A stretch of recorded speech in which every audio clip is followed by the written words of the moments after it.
Have you ever had a reading with a real psychic medium? I've had many over the previous 3.5 years that I've shared in these videos. Please stay tuned to hear the first reading with my psychic, Peter, in over 2 years. In part 27, you heard about the day I left Jim and my trip to California and settling in with Becca and her family and my first 2 weeks there. In this episode, you're going to hear a reading I had with talented, gifted psychic medium Peter, who had also become a good friend by that point, just days after landing in California. And this is the first of 2 readings in July.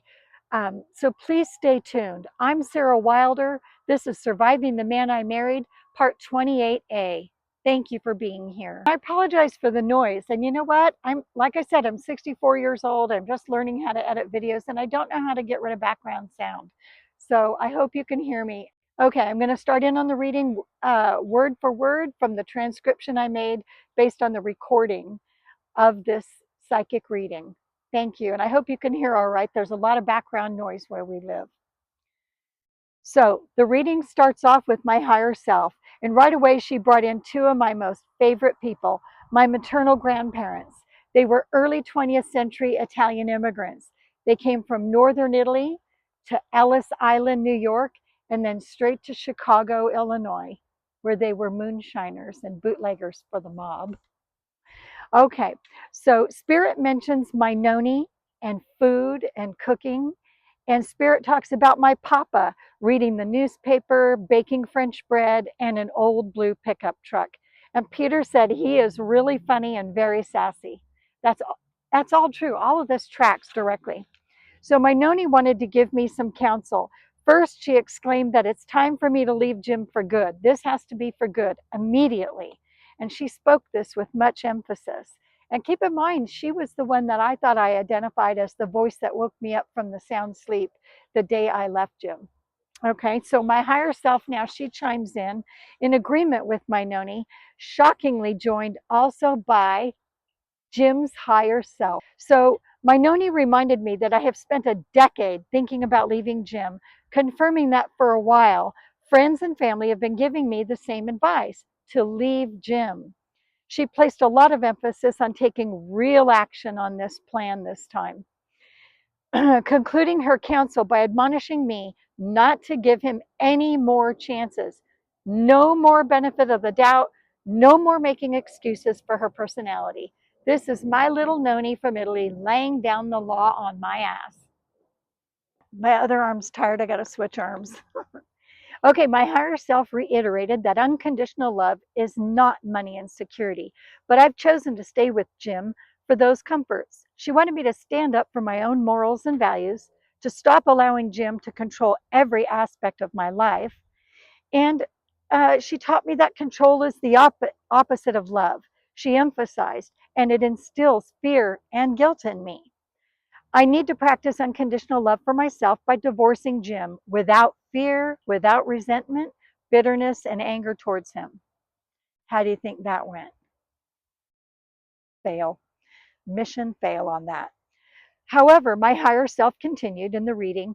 We can't control how and when our emotions appear, and I happen to express them a lot to my daughters.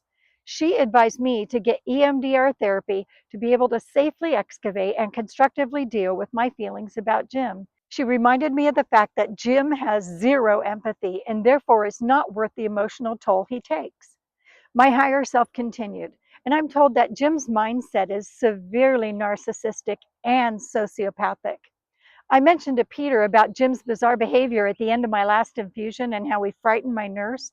And my higher self stated that Jim is hungry for the power and violence of being a cop, that he has become worse in his aspect over time since retirement. And he retired in the middle of 2017. So this is 5 years on now from that retirement. My higher self elaborated that Jim is addicted to control, psychological manipulation, and lies. And she added strong advice that I cut all cords and all ties to him, literal and spiritual. My noni shared her agreement with all of this advice. My higher self spoke about how 2 years earlier I hadn't been 100% sure about leaving him.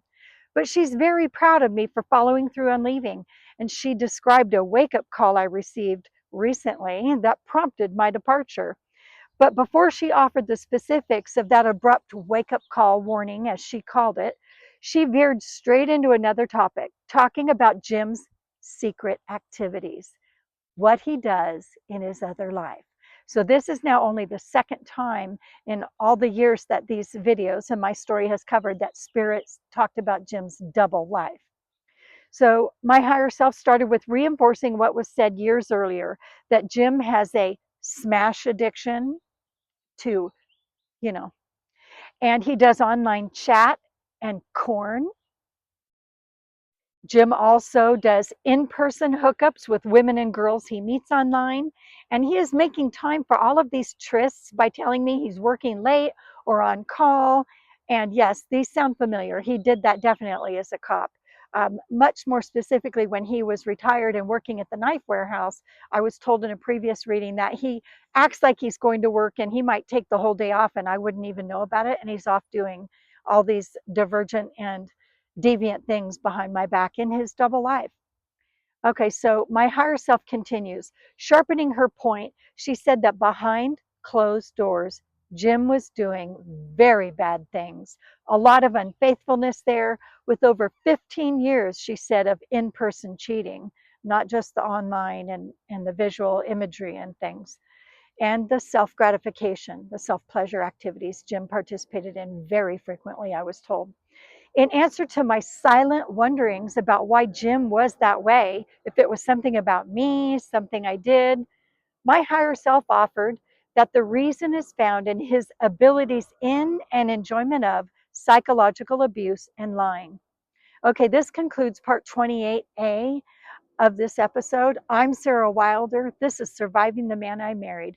Please join me for part 28B when I continue this reading. It's long and it'll be word for word from the transcription, and it's probably 4 or 5 parts.